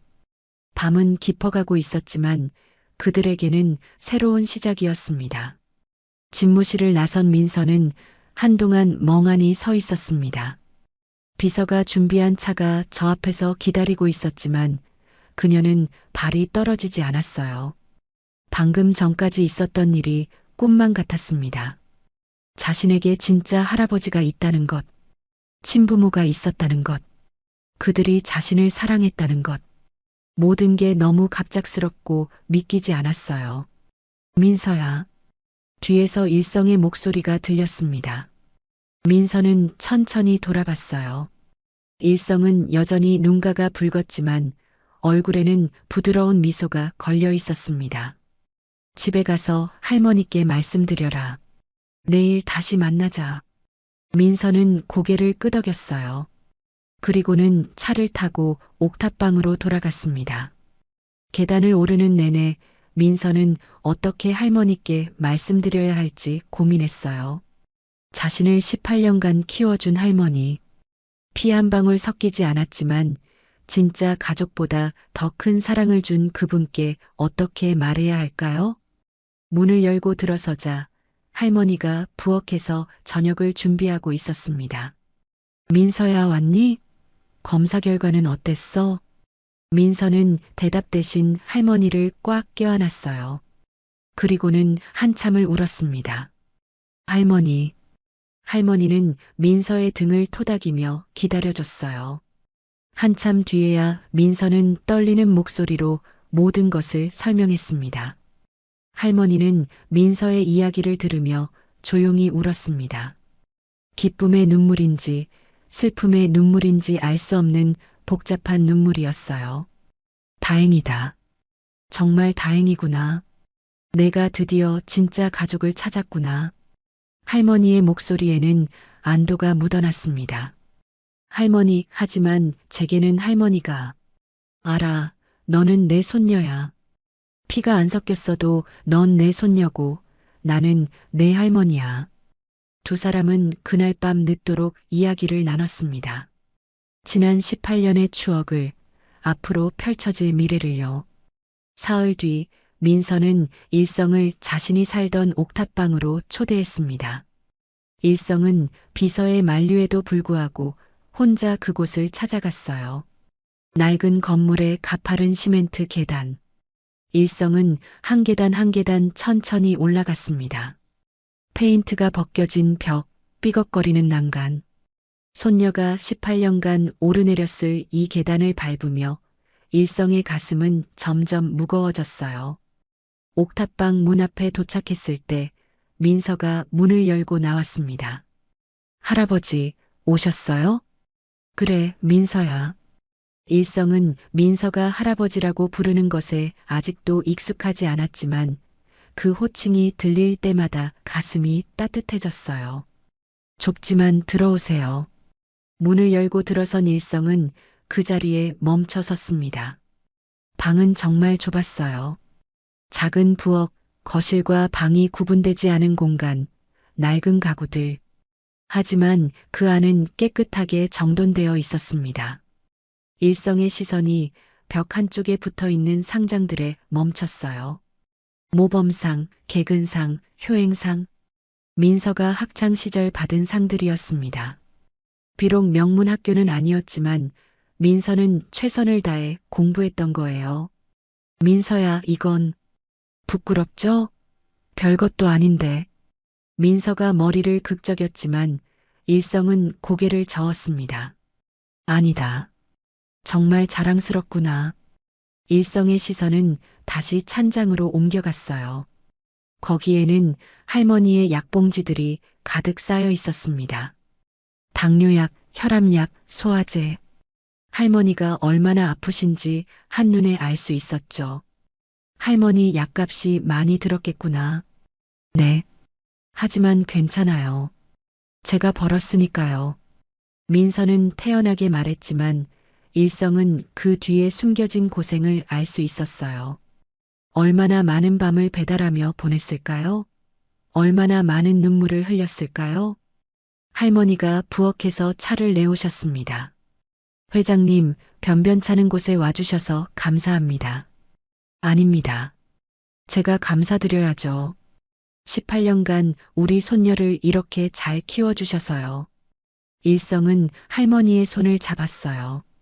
거칠고 주름진 손이었습니다. 평생 고생한 흔적이 고스란히 남아있는 손이었죠. 할머니, 이제는 제가 모시겠습니다. 할머니와 민서, 두 분 다요. 할머니는 황급히 손을 저었습니다. 전 괜찮아요. 민서만 잘 보살펴 주세요. 아닙니다. 할머니는 우리 민서의 진짜 가족이십니다. 당연히 함께 가셔야죠.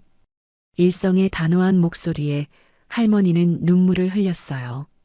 민서도 두 사람의 손을 꼭 잡았습니다. 그날 오후 일성은 민서를 데리고 저택으로 향했습니다.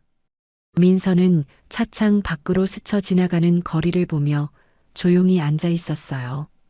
점점 화려해지는 거리, 높아지는 건물들. 민서가 살던 세계와는 완전히 다른 곳이었습니다. 저택 앞에 도착했을 때 민서는 입을 떡 벌렸어요. 드넓은 정원, 웅장한 건물.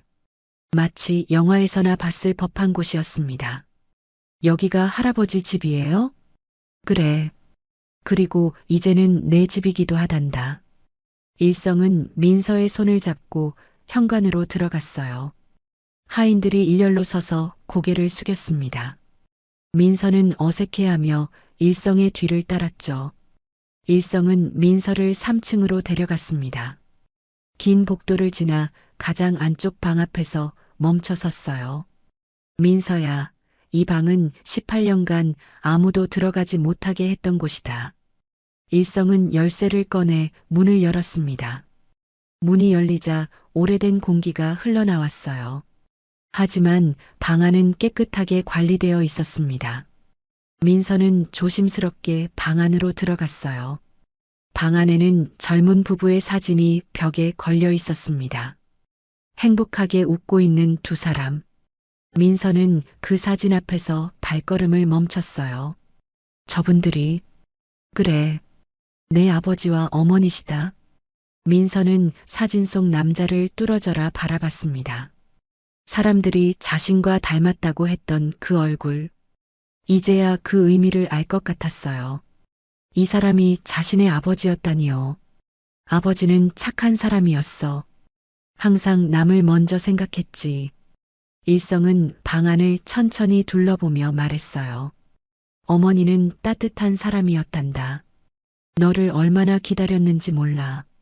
방 한쪽에는 태교를 위해 읽었던 책들이 꽂혀 있었어요. 육아책, 동화책, 음악 CD들. 모두 민서를 위해 준비했던 것들이었습니다.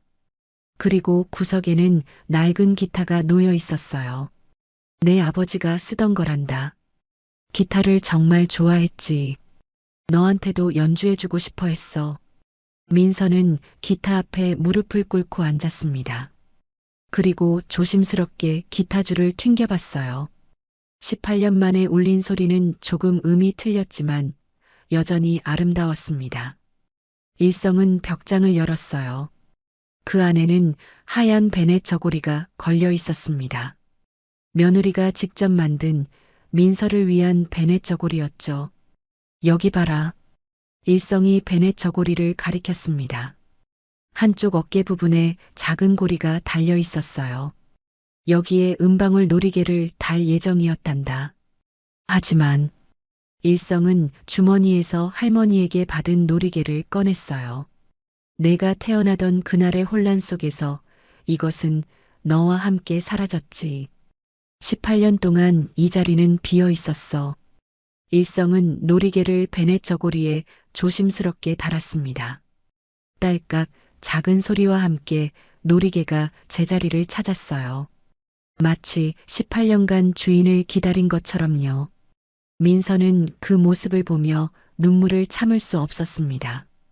부모님이 자신을 위해 준비했던 것들, 자신을 사랑했다는 증거들, 모든 게 너무 벅찼어요. 아빠, 엄마. 민서는 처음으로 그렇게 불렀습니다. 한 번도 불러본 적 없는 하지만 그리웠던 그 호칭을요. 사진 속 부모님은 여전히 따뜻하게 웃고 있었습니다. 일성은 민서의 어깨를 감싸 안았어요. 울어도 괜찮아. 참지 않아도 돼. 내가 흘리지 못했던 18년의 눈물을 다 흘려도 괜찮단다. 민서는 일성의 품에 안겨 한참을 울었습니다. 18년간 참아왔던 외로움, 궁금증, 그리움이 한꺼번에 쏟아져 나왔어요. 일성도 조용히 눈물을 흘렸습니다. 창밖으로 석양이 지고 있었습니다. 주황빛 햇살이 방 안으로 스며들어 두 사람을 따뜻하게 감쌌어요. 잃어버린 시간은 되돌릴 수 없었지만 적어도 지금부터는 함께할 수 있었습니다. 할아버지, 응? 저, 여기 자주 와도 돼요? 일성은 민서의 머리를 쓰다듬으며 부드럽게 웃었습니다. 자주가 아니라 아예 이사 오는 거야. 너와 할머니 모두. 이제는 이곳이 너희 집이란다. 민서는 고개를 끄덕였어요. 그리고 다시 부모님 사진을 바라봤습니다. 사진 속 두 사람은 딸을 바라보며 여전히 환하게 웃고 있었어요. 그날 저녁 일성과 민서는 오랫동안 그 방에 머물렀습니다. 18년간 멈춰있던 시간이 다시 흐르기 시작한 순간이었어요. 일주일 뒤 일성은 비서에게 지시했습니다. 채원을 저택식당으로 부르게. 그리고 민서도 함께. 알겠습니다, 회장님. 비서는 일성의 단호한 표정을 보며 무슨 일이 벌어질지 짐작할 수 있었어요. 드디어 진실을 밝히는 날이 온 겁니다. 그날 저녁 6시 저택의 가족 식당에는 일성과 민서가 먼저 자리하고 있었습니다. 민서는 긴장한 표정으로 손을 꽉 쥐고 있었어요. 일성은 민서의 어깨를 가볍게 두드리며 말했습니다. 괜찮다. 내가 다 처리할 테니 걱정하지 마라. 잠시 후 식당 문이 열리며 채원이 들어왔습니다. 명품 가방을 든 그녀는 화려한 옷을 입고 있었어요. 하지만 할아버지 옆에 낯선 여자가 앉아 있는 걸 보자 표정이 굳어졌습니다. 할아버지, 무슨 일이세요?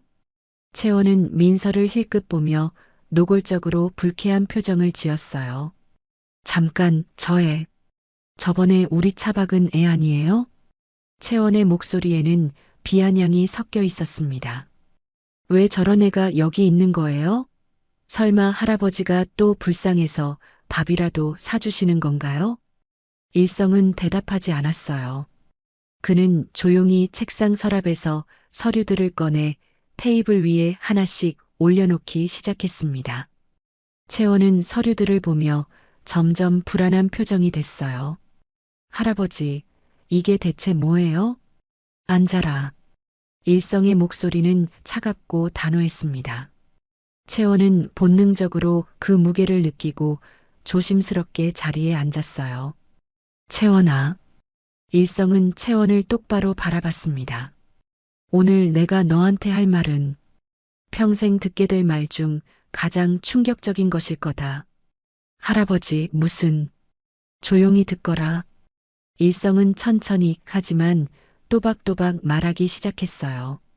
18년 전 그날 밤의 이야기를, 박현숙이라는 간호사가 두 아기를 바꿔치기 한 이야기를, 그리고 채원이 사실은 자신의 핏줄이 아니라는 사실까지요.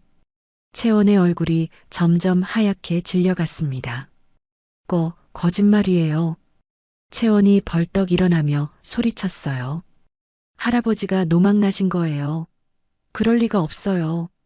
채원은 민서를 가리키며 손가락질했습니다. 저 여자가 사기꾼이에요. 꽃뱀이라고요. 할아버지 재산 노리고 접근한 거예요. 채원아. 일성은 여전히 차분했어요. 그는 박현숙의 사진을 테이블 위에 올려놓았습니다. 이 사람을 아느냐? 채원은 사진을 보자 말문이 막혔어요. 본 적은 없지만 어딘가 자신과 닮은 구석이 있는 여자였습니다. 이 사람이 내 친어머니다. 박현숙.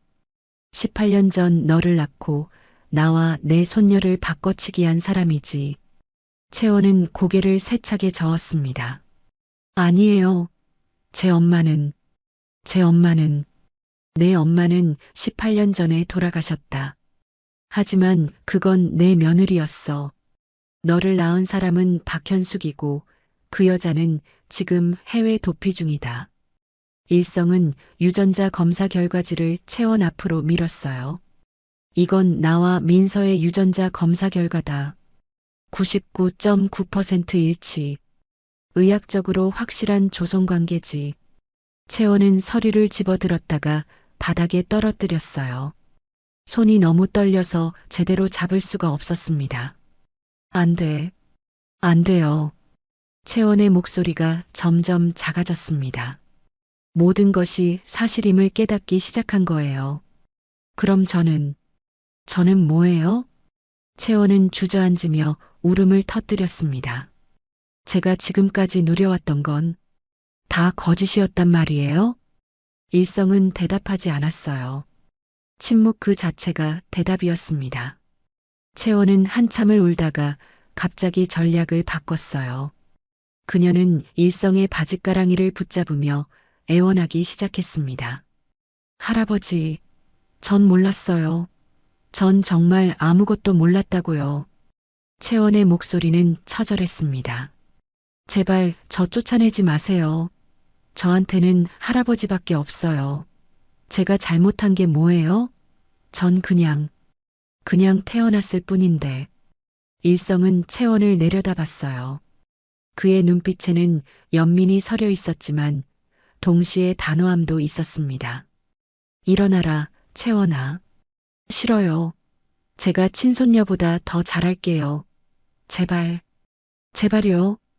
채원은 바닥에 엎드려 울었어요. 하지만 일성은 흔들리지 않았습니다.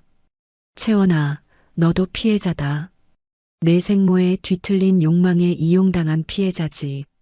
일성은 채원을 일으켜 앉혔어요. 하지만 사실은 변하지 않는다. 내가 18년간 누린 모든 것은 저기 있는 민서의 것이었어. 채원은 민서를 돌아봤습니다. 민서는 아무 말 없이 조용히 앉아 있었어요. 그 모습이 채원을 더 분노하게 만들었습니다. 그럼 저보고 어떡하란 거예요? 다 내놓고 나가란 거예요? 그래. 일성의 대답은 단호했습니다. 이 집에서 그리고 내 재산에서 너는 아무런 권리가 없다. 상속도 재산도 아무것도. 채원은 다시 주저앉았어요. 그녀의 세계가 무너지는 순간이었습니다. 하지만 일성이 다시 입을 열었습니다. 18년간 나는 너를 손녀로 알고 키웠다. 그 시간이 거짓이었다 해도 그 정만큼은 진짜였어. 일성은 비서에게 눈짓했어요. 비서가 새로운 서류를 가져왔습니다. 이건 해외 유학 자금이다. 너를 위한 마지막 배려지. 채원은 서류를 받아들었어요. 거기에는 상당한 액수의 유학 자금과 생활비가 적혀 있었습니다. 이것이 내가 손녀로 알았던 너에게 베푸는 마지막이다. 이제 박현숙의 딸이 아닌 내 진짜 인생을 찾아라. 강채원이 아닌 너 자신으로 살아가거라. 채원은 서류를 꽉 쥐었어요. 분노와 슬픔과 절망이 뒤섞인 표정이었습니다. 감사하단 말은 안 할 거예요. 채원의 목소리는 차가웠습니다. 그리곤 자리에서 일어났어요. 마지막으로 민서를 바라봤습니다. 민서가 입을 열려 했지만 채원은 손을 들어 막았습니다. 됐어요. 더 이상 듣고 싶지 않아요. 채원은 식당을 나가며 뒤도 돌아보지 않았어요. 그녀의 뒷모습은 쓸쓸했습니다. 얼마 후 채원은 짐을 싸서 저택을 떠났습니다. 18년간 살았던 집을 떠나는 그녀의 얼굴에는 눈물이 없었어요. 대신 차갑고 단단한 표정만 있었습니다. 채원이 떠난 뒤 저택은 조용해졌습니다. 일성은 서재에 앉아 창밖을 바라봤어요. 옳은 일을 했지만 마음이 편하지만은 않았습니다. 할아버지, 민서가 서재로 들어왔습니다. 괜찮으세요? 그래, 괜찮다. 일성은 민서를 바라보며 미소를 지었어요. 이제 모든 게 제자리를 찾았으니까. 일성은 민서를 앉히고 새로운 서류들을 꺼냈습니다. 민서야, 이제 회사 지분과 재산을 상속할 절차를 시작해야겠구나. 하지만 민서는 고개를 저었어요. 할아버지, 저 받고 싶지 않아요. 뭐? 일성은 놀란 표정으로 민서를 바라봤습니다. 물론 할아버지의 손녀인 건 맞아요. 하지만 저는 제 힘으로 뭔가를 이루고 싶어요. 민서는 가방에서 두툼한 서류를 꺼냈어요. 이게 뭐냐? 사업 계획서예요. 민서의 눈빛이 반짝였습니다. 저는 배달 일을 하면서 많은 걸 배웠어요. 배달원들이 얼마나 힘든지, 어떤 시스템이 필요한지요. 그래서 생각했어요. 제대로 된 배달 플랫폼을 만들어 보면 어떨까 하고요. 일성은 사업 계획서를 펼쳤습니다. 거기에는 배달원 복지, 공정한 수수료, 고객 서비스 개선 방안 등이 빼곡히 적혀 있었어요. 배달원들이 존중받으면서 일할 수 있는 회사를 만들고 싶어요. 그리고 나중에는 요식업까지 확장해서 좋은 음식을 합리적인 가격에 제공하는 거예요. 민서는 열정적으로 설명했습니다. 물론 처음엔 작게 시작할 거예요. 할아버지 돈에 기대지 않고 제 힘으로요. 다만 민서는 조심스럽게 일성을 바라봤어요. 조언과 응원만 해주시면 감사하겠어요. 일성은 사업 계획서를 덮고 민서를 바라봤습니다. 그의 눈가가 촉촉해졌어요. 민서야. 일성은 손녀를 꽉 껴안았습니다. 정말 자랑스럽구나. 내가 진짜 내 손녀가 맞구나. 할아버지. 좋다. 내 뜻대로 해라. 하지만 완전히 혼자는 아니다. 내가 멘토로서, 투자자로서 옆에서 지켜볼게. 일성은 민서의 어깨를 두드렸어요. 그리고 실패해도 괜찮아. 할아버지가 있으니까. 민서는 환하게 웃었습니다. 그 웃음에는 자신감과 희망이 가득했어요. 그날 밤 일성은 아들 부부의 방을 다시 찾았습니다. 사진 속 두 사람을 보며 조용히 말했어요. 진우야, 우리 손녀가 정말 훌륭하게 자랐다. 내가 봤으면 얼마나 자랑스러워했을까. 사진 속 아들은 여전히 환하게 웃고 있었습니다. 마치 잘했어요. 아버지라고 말하는 것 같았어요.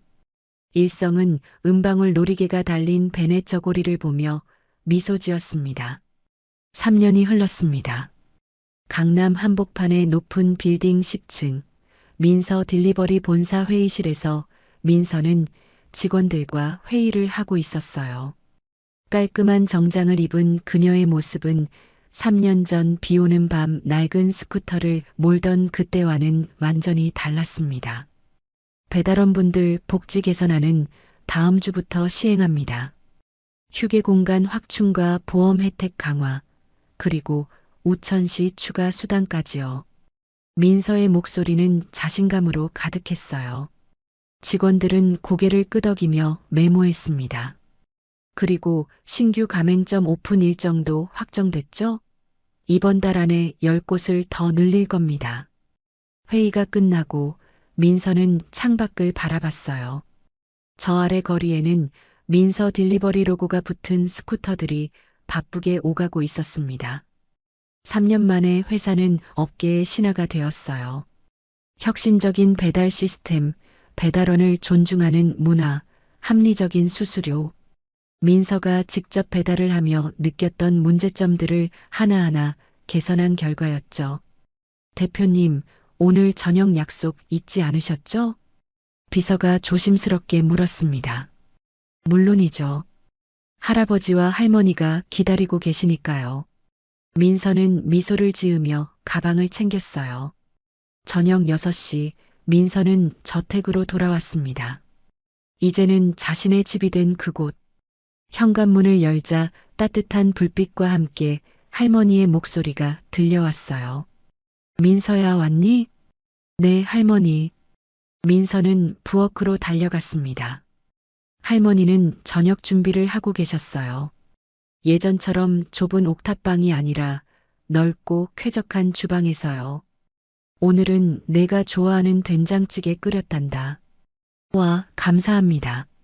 거실에서는 일성이 신문을 읽고 있었습니다. 민서를 보자 그는 신문을 내려놓고 환하게 웃었어요.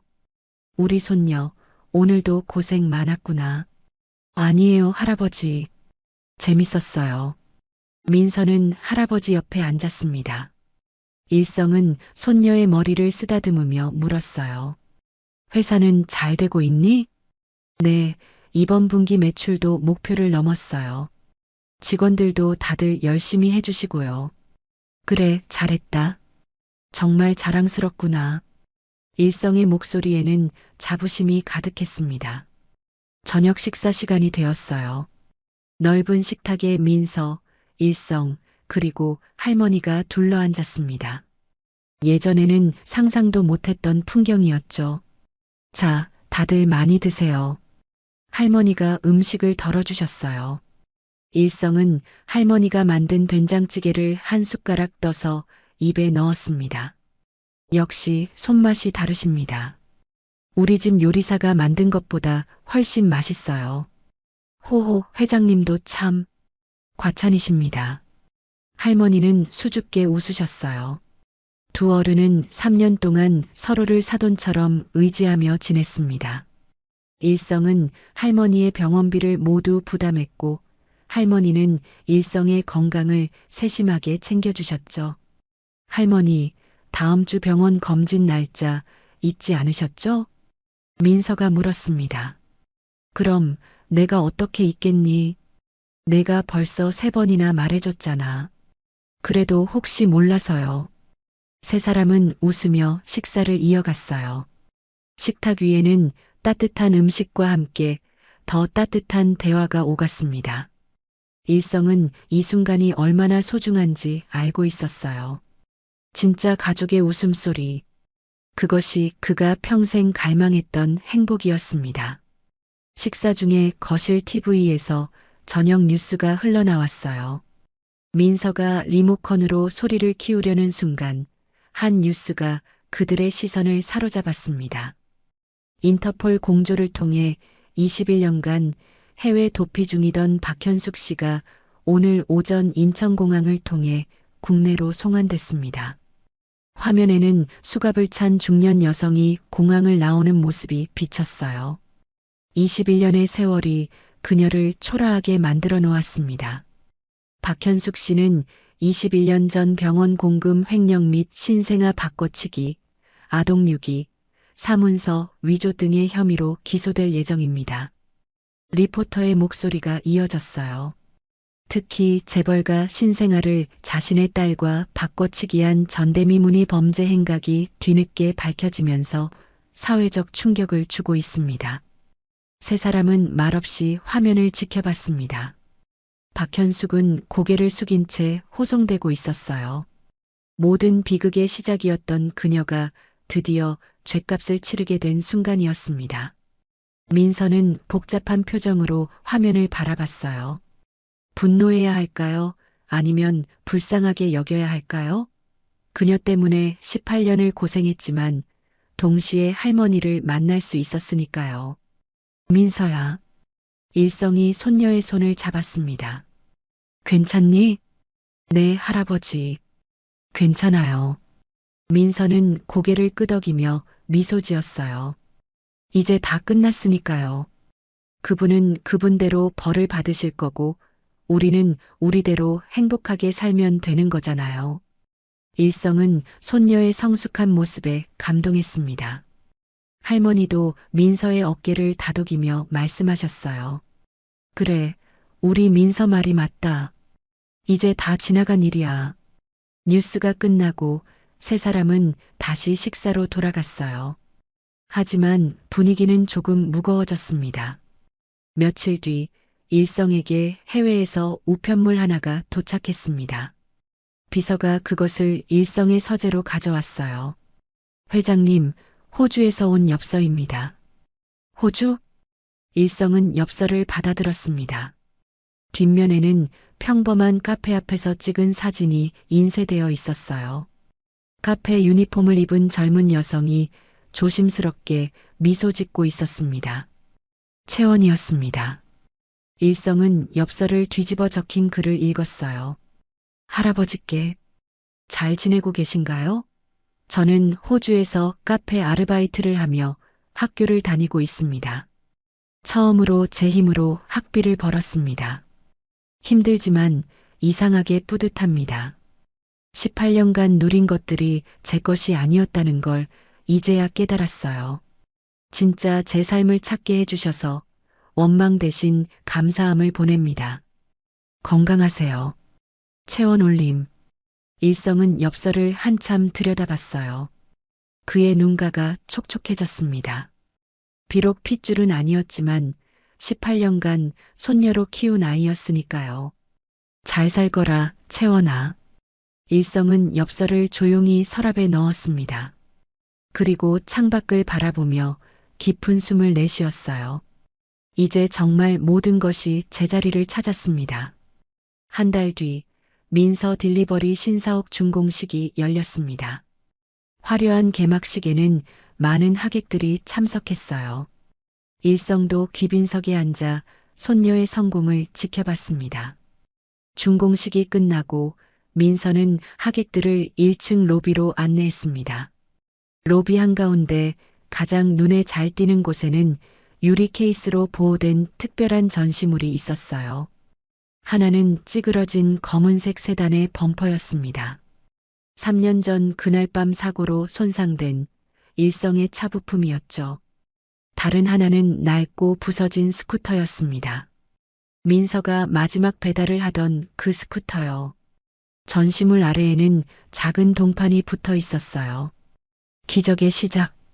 3년 전 이 사고가 우리를 다시 만나게 했습니다.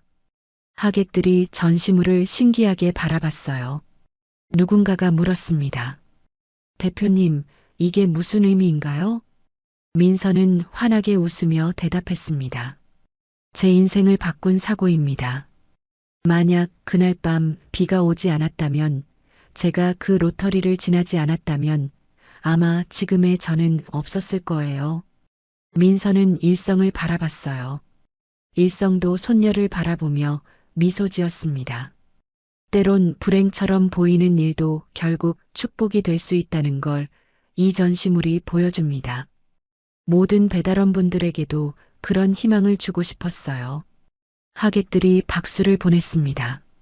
민서는 일성과 할머니를 전시물 앞으로 모셨어요. 할아버지, 할머니, 여기 서보세요. 사진사가 카메라를 들었습니다. 세 사람은 기적의 시작 앞에서 나란히 섰어요. 하나, 둘, 셋. 플래시가 터졌습니다. 그 순간을 포착한 사진 속에서 세 사람은 환하게 웃고 있었어요. 찌그러진 범퍼와 부서진 스쿠터를 배경으로, 하지만 그들의 얼굴에는 행복만이 가득했습니다. 오늘의 이야기가 당신의 마음에 작은 울림을 드렸다면 앞으로도 당신의 나날에 잔잔한 위로가 될 이야기들로 찾아뵐 수 있도록 구독과 좋아요를 눌러주세요. 그리고 사연의 주인공을 위한 따뜻한 말씀도 댓글로 부탁드립니다. 당신의 오늘을 늘 응원합니다. 인생 나날이었습니다.